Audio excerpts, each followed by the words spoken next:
আসসালামু আলাইকুম। আজ জানাবো সেনাবাহিনীর চাকরি ট্রেনিংয়ে জয়েন করার জন্য আপনার যে জিনিসপত্র নিয়ে যেতে হবে। আমার এই চ্যানেলে আপনারা সেনাবাহিনীর সকল ধরনের প্রশ্নের উত্তর পাবেন, তাই চ্যানেলটি সাবস্ক্রাইব করে রাখুন। বাংলাদেশ সেনাবাহিনীর ট্রেনিংয়ে যোগ দেওয়ার সময় কিছু নির্দিষ্ট জিনিসপত্র নেওয়া প্রয়োজন। সাধারণত ট্রেনিংয়ে যোগ দেওয়ার আগে নিয়োগপত্র বা অ্যাপয়েন্টমেন্ট কার্ডে এ সম্পর্কে বিস্তারিত আলোচনা উল্লেখ করা থাকে। তবে সাধারণত যা নিতে হয় তা উল্লেখযোগ্য।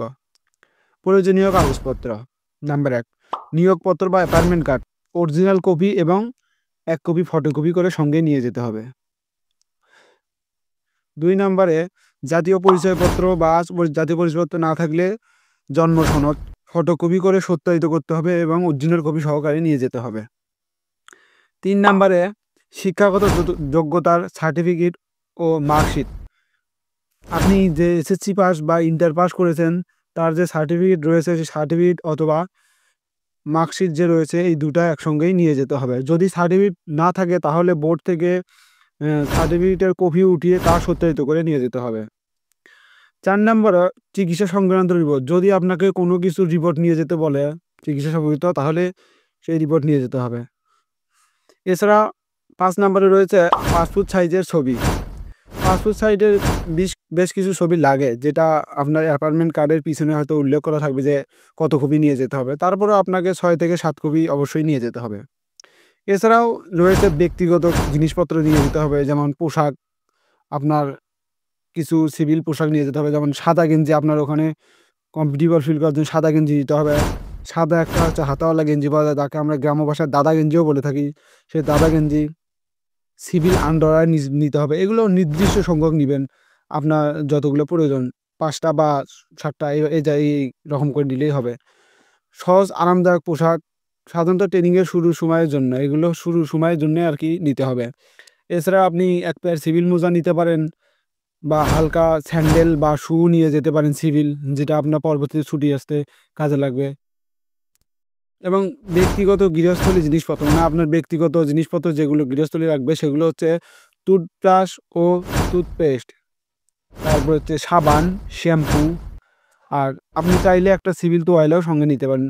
আর মোস্টলি যেটা আপনাকে নিয়ে যেতে হবে সেটা হলো শেভিং কিট। হ্যাঁ, শেভিং রেজার, আপনার একটা ভালো দামি রেজার কিনবেন এবং শেভিং ফর্ম একটা নেবেন।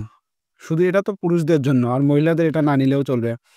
3 নম্বরে হচ্ছে খুচরা জিনিসপত্র আপনার নেওয়া যা নেওয়া লাগবে তা হচ্ছে পেন বা কলম। কলমটা খুবই ইম্পর্টেন্ট একটা জিনিস, কারণ আপনাকে কয়েক প্রকার কলম নিতে হবে, লাল, তারপরে নীল। কারণ এগুলো হচ্ছে আপনারা যখন ট্রেনিং করবেন তখন দেখবেন যে সকলেরই কলমের হচ্ছে সকলেরই জিনিসপত্র একই রকম। তখন এগুলো নিজের নাম বা বক্ষ নাম্বার দিবে আপনাদের, সেই বক্ষ নাম্বার লিখে রাখার জন্য চেনার সুবিধাতে বক্ষ নাম্বার লিখে রাখতে হবে। তাই আপনার এই কলমটি অবশ্যই নিয়ে যেতে হবে। এছাড়া আপনার একটা হাত ঘড়ি নিতে হবে, যেটা আপনি সময় দেখার কাজে লাগবে, যদিও হাত ঘড়ি পরার আপনি সময় পাবেন না। তারপরে আপনি একটি তালা এবং একটি চাবি নিবেন, আপনার যে বক্স থাকবে বা আপনার যে ব্যাগ থাকবে সেটা হচ্ছে লক করে রাখার জন্যে।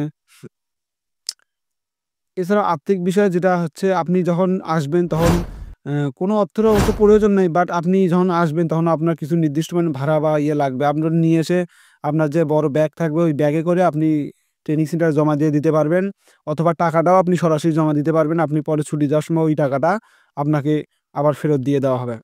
এছাড়াও অন্য যে জিনিসপত্র নিতে হবে তা হলো সেনাবাহিনী নির্ধারিত যে কোনো সরঞ্জাম বা জিনিসপত্রের তালিকা। মানে আপনাকে যদি ওরা আপনার অ্যাপয়েন্টমেন্ট কার্ডে যদি উল্লেখ করে দেওয়া হয় যে আপনাকে এই জিনিসপত্র নিয়ে যেতে হবে, তাহলে সেটা অবশ্যই আপনাকে নিয়ে যেতে হবে, কারণ ওগুলো হয়তো আপনার লাগবে।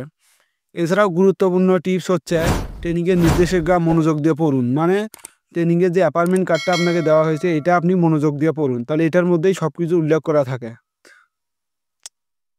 তাই আমি মনে করি আপনার অতিরিক্ত কোনো কিছু নেওয়ার প্রয়োজন নেই, কারণ ট্রেনিংয়ে আপনাকে সব কিছু দেওয়া হবে, একদম আপনার যা লাগবে A to Z দেওয়া হবে। তারপরেও যদি আপনার অ্যাপয়েন্টমেন্ট কার্ডে কিছু নির্দিষ্ট সংখ্যক জিনিসের কথা উল্লেখ থাকে তাহলে আপনি অবশ্যই সেটা নিয়ে যাবেন। তবে হ্যাঁ, একটা জিনিস খুবই ইম্পর্টেন্ট মোস্টলি সেটা হচ্ছে আপনি মোবাইল ফোন কখনোই নিয়ে যাবেন না, কারণ মোবাইল ফোন ওখানে আপনাকে অ্যালাউ করবেই না বা ব্যবহার করতেই দেবে না। তো আশা করি বুঝতে পেরেছেন।